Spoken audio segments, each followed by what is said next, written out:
Hi guys, I'm Maris Gimonyas, your student nurse for today. So today I will be performing a bed making occupied version. So let's begin.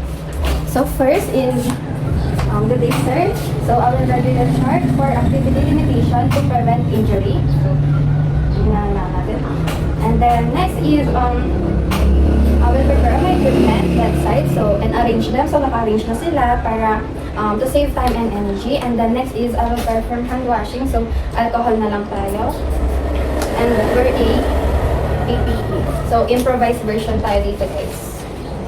PPE to PPE. So next is identify the patient. At sasabihin natin na gagawin natin today. So good day sir, I am Maris Gimonyas, your student nurse for today. So I will check your wristband sir. Please state your full name and birth date. Thank you. So today, sir, I will change your linens and while you stay in bed. It is okay, sir? Yes. Okay.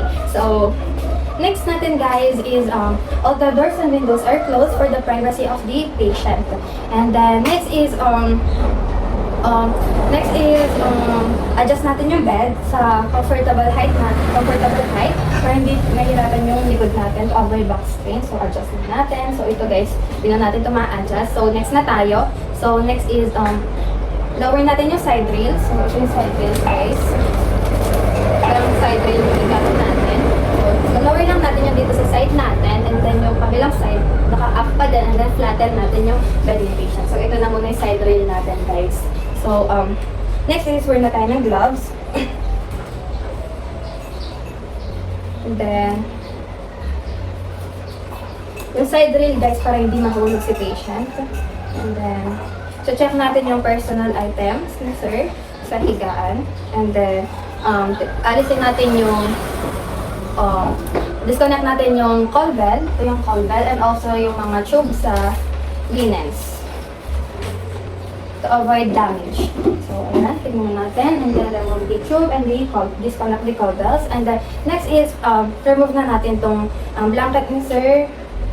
And then, palitan natin siya ng bath blanket. So, okay.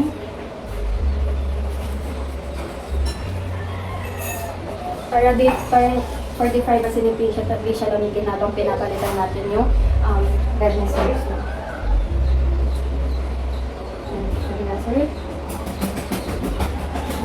tapos yung mga swelled linens na to, lalagyan na natin siya kagad sa laundry bag para to avoid contamination. And then, katapos nun is, nalagyan na natin siya. So, yung head ng bed, yung mattress, lalagyan natin siya move natin siya sa head ng bed para yung foot niya is may space dito sa baba. Pero hindi na natin gagawin na guys kasi ganito na yung bed natin. Hindi na natin siya ma-adjust. So, move lang natin ito pataas guys. And then, next is, tuturn na natin si sir sa side. So, turn na po tayo sa side, sir. So guys, improvised version lang to. Kaya merong pupuan dito, magsisilbing side rail. And then, next is lulusan na natin yung mga bottom sheets. So, loose lang natin. And then, next one is, fan fold na natin yung fold na natin yung side sheet sa papunta kay patient para mamayang magsaside siya dito is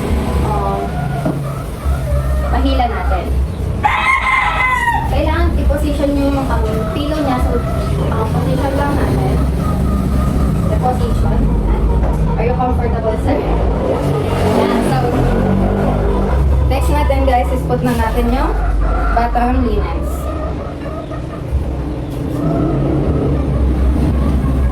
So, medyo masikip yung bed natin guys.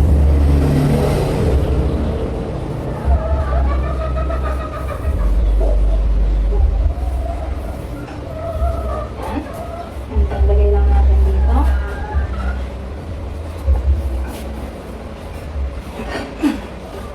Tapos, fan fold natin. Fold lang yan guys, papunta sa center.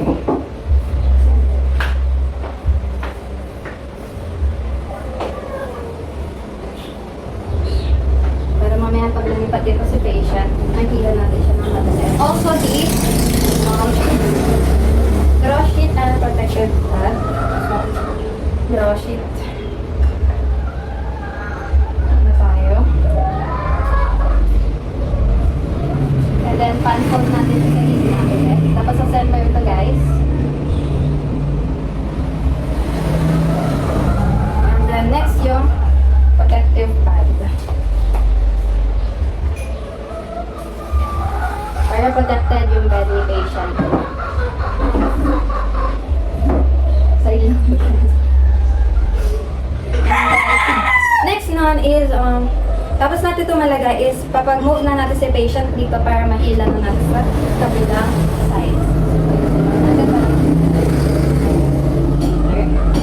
Ay, sisecure muna pala natin ito, guys. Para sa kabila na lang yung sisecure natin.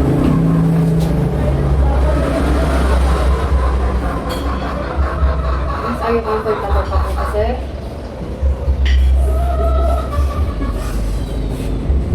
Ayan, secure lang natin siya ng maayos para hindi magulo pag hindi Profit. Sabi protective pad. So, improvised version lang po, guys. And then, sa side na natin siya dito. So, tataas na natin yung side rail dito, guys. So, okay. Side na po tayo dun, sir. Sir, side po ba, sir? Okay po, sir.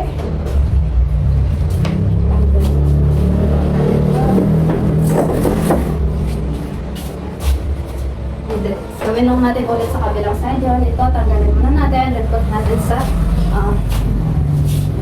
laundry bag. Ilahin mo. And then, reposition natin yung pillow ni sir. And then, hilain lang natin. So, hilahin natin and then, secured lang natin sila, guys.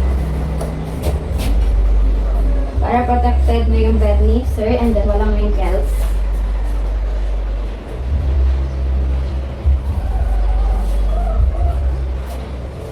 Guys. Ayan sa taas. Then yung sheet and then yung protected sheet niya. Tatak natin yung ano niya, guys, yung draw sheet. I-move na lang din natin siya.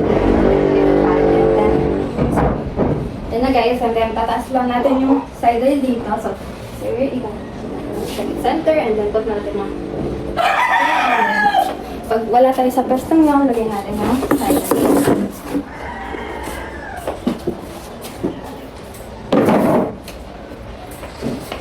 Are you comfortable pa po ba, sir? So, ayan. So, tapos natin yan is yung pillowcase naman isa siya, sir. Ayan. Remove natin yung pillowcase na, sir. Then, lagay natin sa laundry basket. Okay. So, dapat di natin dinidilit sa katawan natin to, guys. For the protection din ni patient. So, nilalagay natin sa laundry bag para to prevent spread of microorganism. Ito, para maging comfortable na si sir. So, wait lang, guys. Close natin. Then, lagyan natin sa head ni sir. And then, next is, remove na natin yung bath blanket niya and then put na tayo ng top linens. Sir?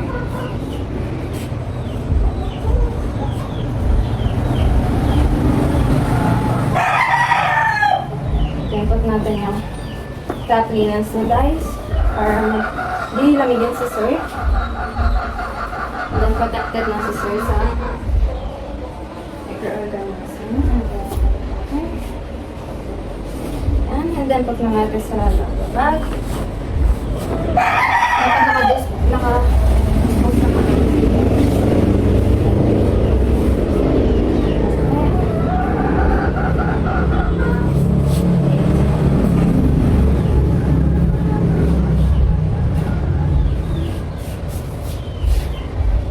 So, yung blanket naman, guys.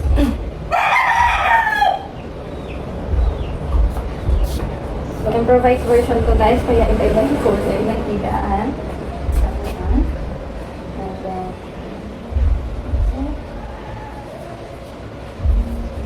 natin siya. Okay.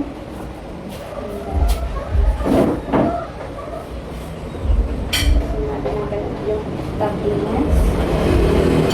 Yung mga fertilizer. And then, tatak na natin sa baba.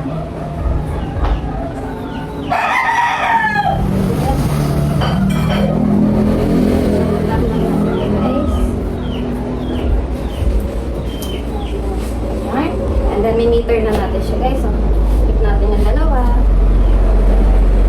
Triangle guys. And then, yung excess na, itong excess na sa baba. Ayan.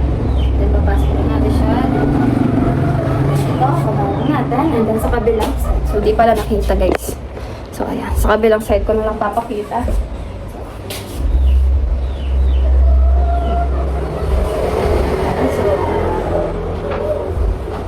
So, triangle na. Triangle. And then, yung excess na, nilagay lang natin sa baba. Okay.